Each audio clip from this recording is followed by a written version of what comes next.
Hello everyone, welcome to my channel study book in Telugu. Friends, ఈ వీడియోలో SSC సీజీఎల్కు సంబంధించి 6,506 పోస్టులు అయితే రావడం జరిగింది. ఈ ప్రకటన డిసెంబర్ 30, 2020కి అయితే ఇవ్వడం జరిగింది. సో ఎస్ఎస్సి సీజీఎల్కి సంబంధించి పూర్తి సమాచారం ఈ వీడియోలో మీకు చెప్పబోతున్నాను. సో ఫ్రెండ్స్, ఎవరూ స్కిప్ చేయకుండా ఈ వీడియో చివరి వరకు చూడండి. ఎగ్జామ్లో టైర్ 1, టైర్ 2 మొత్తం మార్కులు అయితే మీకు 600 మార్కులు అయితే రావడం జరుగుతుంది. ఇందులో విభాగాల వారీగా ఇంగ్లీష్ లాంగ్వేజ్ అండ్ కాంప్రహెన్షన్లో, మరియు జర్నల్ అవేర్నెస్లో, మరియు క్వాంటిటేటివ్ ఆప్టిట్యూడ్ నుంచి, అలాగే జనరల్ ఇంటెలిజెన్స్ అండ్ రీజనింగ్ నుండి మీకు క్వశ్చన్స్ అయితే రావడం జరుగుతుంది. ఫ్రెండ్స్, ఈ వీడియో కనుక మీరు ఫస్ట్ టైం చూసినట్లయితే సబ్స్క్రైబ్ చేసుకోండి. అలాగే పక్కన ఉన్న బెల్ ఐకాన్ ప్రెస్ చేయండి. తద్వారా ఉద్యోగానికి సంబంధించి ఏ సమాచారం ఉన్నా నా ఛానల్లో అప్డేట్ చేయడం జరుగుతుంది.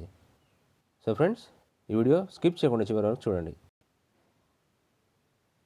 ఇక్కడ మనకి ఇవ్వడం జరిగింది డిగ్రీతో పాటు కేంద్ర కొలువులు అనే ఒక హెడ్డింగ్ అయితే ఇవ్వడం జరిగింది. ఎస్ఎస్సి సీజీఎల్ పరీక్ష 2020 అంటే నోటిఫికేషన్ మాత్రం మనకు డిసెంబర్ 30కి రావడం జరిగింది. సో దీనికి సంబంధించి కొంత సమాచారం అయితే నేను ఇంతటి ముందు రోజులో చేశాను, అంటే దీనికి బిఫోర్ డేలో చేయడం జరిగింది ఒక వీడియో. ఇక్కడ మీకు వివరాలకు వెళ్ళినట్లయితే సీజీఎల్ ప్రకటన ద్వారా assistant audit officers, assistant accounts, అలాగే assistant section officer, inspector of income tax, అలాగే junior assistant statistical officer, auditor, accountant, అలాగే సీనియర్ సెక్రటేరియట్ అసిస్టెంట్, అలాగే ట్యాక్స్ అసిస్టెంట్ మరియు సబ్ ఇన్స్పెక్టర్ తదితర ఉద్యోగాల నియామకం జరుగుతుంది. సో దీనికి సంబంధించి ఈ నోటిఫికేషన్లో ఇన్ని పోస్టులు అయితే ఇవ్వడం జరిగింది.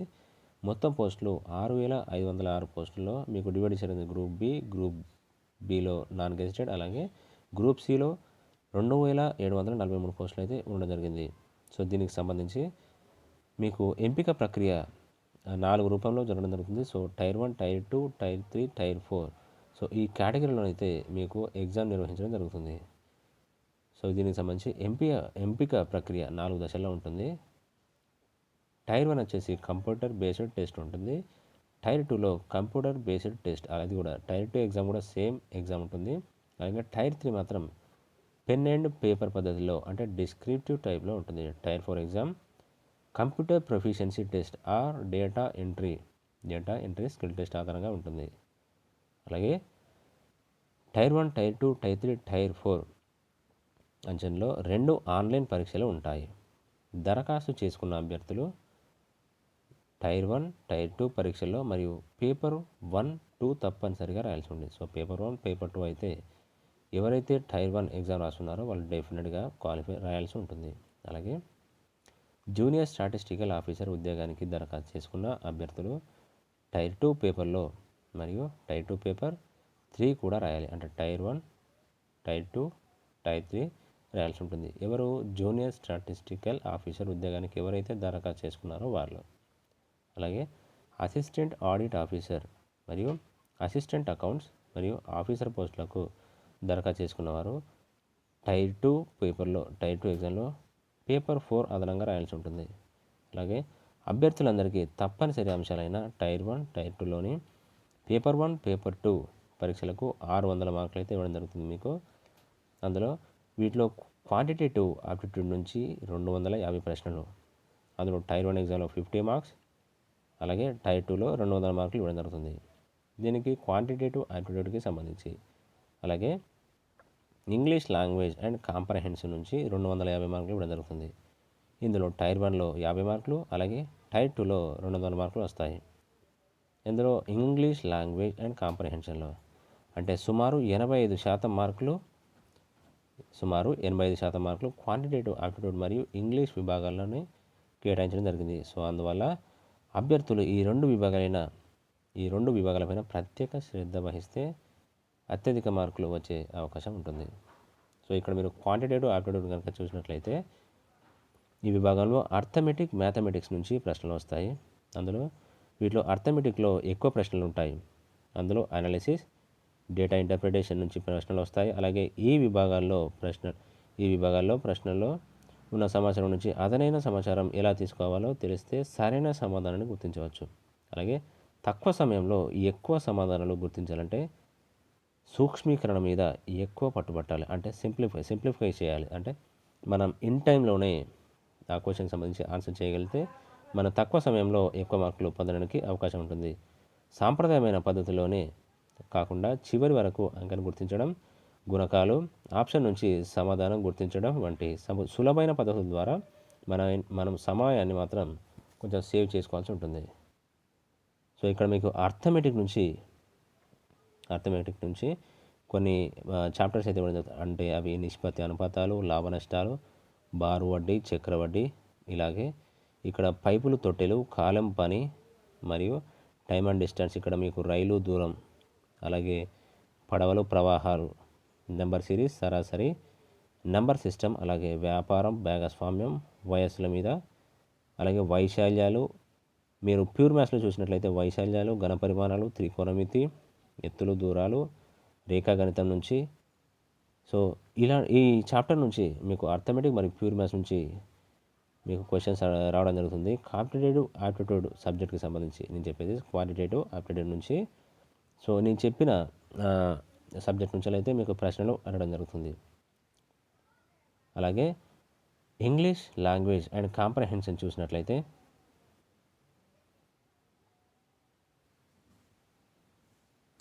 అలాగే ఇక్కడ మీరు ఇంగ్లీష్ లాంగ్వేజ్ అండ్ కాంప్రహెన్షన్ కనుక చూసినట్లయితే ఇక్కడ ఇంగ్లీష్ వ్యాకరణ నియమాలు తెలిస్తే, అంటే ఇంగ్లీష్లో మీరు వ్యాకరణ నియమాలు తెలిసినట్లయితే 40 నుంచి 50% ప్రశ్నలు వస్తాయి.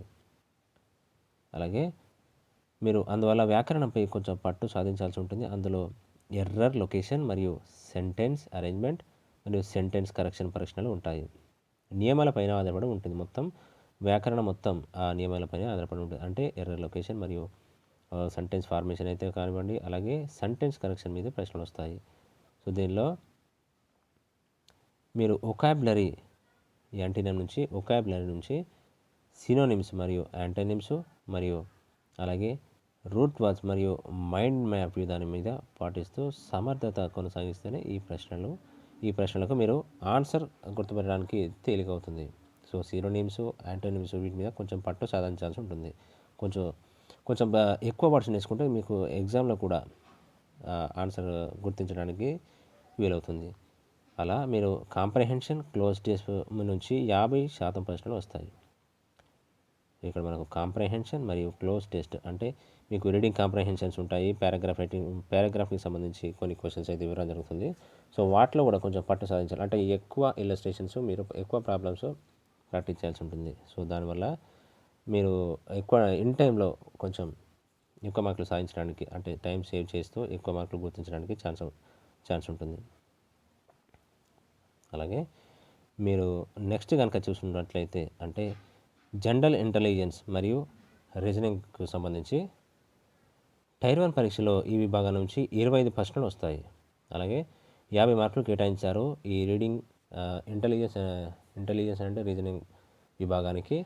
ఇందులో 50 మార్క్స్ అయితే డివైడ్ చేయడం జరిగింది. Verbal non reasoning, critical ability reasoning అంశాల నుంచి ప్రశ్నలు వస్తాయి. ఇక్కడ మీకు దేని నుంచి verbal, non verbal, critical analytical reasoning నుంచి కొన్ని ప్రశ్నలు అయితే రావడం జరుగుతుంది. సో అందులో 20 ప్రశ్నలు అయితే మీకు ఆలోచిస్తే, అంటే క్వశ్చన్ చదవడంతోనే గుర్తించే ప్రశ్నలు అయితే మీకు అందులో 20 ప్రశ్నలు అయితే మినిమం ఉండడం జరుగుతుంది. ఈ విభాగంలో మొత్తం 50 మార్కులు సాధించిన వారు ఎక్కువ సంఖ్యలోనే ఉంటారు. అలాగే నెంబర్లు, లెటర్లు, పదాలు, చిత్రాల మీద ఎక్కువ ప్రశ్నలు వస్తాయి. Series analogy, odd men out, అలాగే మిర్రర్ ఇమేజెస్, వాటర్ ఇమేజెస్ నుంచి 10 ప్రశ్నలు, అంటే మినిమం 10 ప్రశ్నలు ఇవ్వడం జరుగుతుంది. వీటి నుంచి number series, letter series, sitting arrangement, odd man out, mirror images, water images వీటి నుంచి 10 మార్క్స్ అయితే ఇవ్వడం జరుగుతుంది. అలాగే మీకు ఒక 10 ప్రశ్నలు అయితే గ్రూప్గా వచ్చే ప్రశ్నల మీద శ్రద్ధ చూపితే 10 ప్రశ్నలకు సమాధానం గుర్తించవచ్చు. అలాగే సిట్టింగ్ కంక్లూజన్, అలాగే సిట్టింగ్ ఆప్షన్ల నుంచి 5 ప్రశ్నలు వస్తాయి. తగిన సాధనతో అన్ని ప్రశ్నలకు సమాధానం గుర్తించి మొత్తం 50 మార్కులు పొందడానికి అవకాశం ఉన్న సెక్షన్ ఇది. అంటే కొంచెం కాన్సన్ట్రేట్ చేస్తే ఎక్కువ శాతం మార్కులు మీరు ఈ సబ్జెక్టులోనే పొందవచ్చు. అలాగే జనరల్ అవేర్నెస్ కనుక చూసినట్లయితే జనరల్ అవేర్నెస్ విభాగం భారతదేశంలో జనరల్ అవేర్నెస్లో మీరు నేర్చుకోవాల్సింది మెయిన్గా current affairs and GK. So ఈ పార్ట్ ఎక్కువ ఉంటుంది, కరెంట్ అఫైర్స్ మరి జనరల్ స్టడీస్ నుంచి కూడా కొంచెం ప్రశ్నలు ఇవ్వడం జరుగుతుంది. అందులో భారతదేశం పొరుగు దేశాలకు సంబంధించి చిన్న ప్రశ్నలు వస్తాయి. సో దీనికి కరెంట్ అఫైర్స్ మీరు చదవాల్సి ఉంటుంది. అలాగే చరిత్ర, భౌగోళిక, రాజకీయ, ఆర్థిక సంబంధిత అంశాల నుంచి ప్రశ్నలు అడుగుతారు.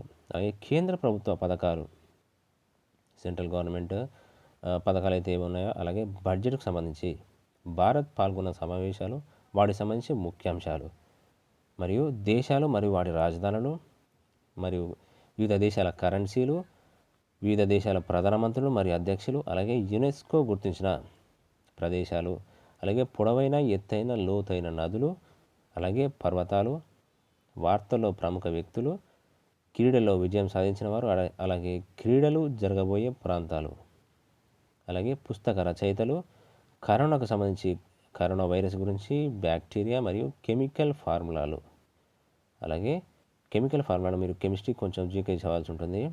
సైన్స్ అండ్ టెక్నాలజీ నుంచి భారత అంతరిక్ష ప్రయోగాలు, అలాగే శాటిలైట్లు, వాటి వాహనాలు, అలాగే కొత్త ప్రాజెక్టులకు సంబంధించి విశేషాలు తెలుసుకోవాల్సి ఉంటుంది. వాటితో పాటు మీరు ముఖ్యంగా డైలీ న్యూస్ పేపర్ చదవాల్సి ఉంటుంది. అలాగే statistics, finance, electronics, finance, economics సంబంధిత సబ్జెక్టులో డిగ్రీ పుస్తకాల నుంచి ప్రశ్నలు వస్తాయి.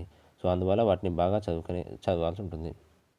ఎవరైతే పేపర్ 3 స్టాటిస్టిక్స్ వాళ్ళకి, అలాగే ఫైనాన్స్ అండ్ ఎకనామిక్స్ పేపర్ 4 వాళ్ళకి, సో వారికి డిగ్రీ స్టాండర్డ్ బుక్స్ అయితే సరిపోతుంది. సో ఇది ఫ్రెండ్స్ ఇవాటికి సంబంధించి ముఖ్య సమాచారం అయితే మీకు ఇవ్వడం జరిగింది. ఎస్ఎస్సి సీజీఎల్కు సంబంధించి ఇందులో పోస్టులు అయితే మీకు ప్రధానంగా 6,506 పోస్టులు అయితే ఇవ్వడం జరిగింది. సో దీనికి సంబంధించి ఆల్రెడీ ఇంతకుముందు ఒక వీడియో చేశాను, ఇది రెండో వీడియో చేస్తున్నాను ఎస్ఎస్సి సీజీఎల్కు సంబంధించి. సో మరింత సమాచారం కోసం నెక్స్ట్ వీడియో చేస్తాను. సో ఇంతవరకు ఎవరైనా నా ఛానల్ ఫస్ట్ టైం చూసినట్లయితే సబ్స్క్రైబ్ చేసుకోండి, అలాగే పక్కన ఉన్న బెల్ ఐకాన్ ప్రెస్ చేయండి. తద్వారా నేను ఉద్యోగానికి సంబంధించి ఏ సమాచారం ఇచ్చినా మీరు నా ఛానల్లో చూడొచ్చు. So thank you friends, until then bye.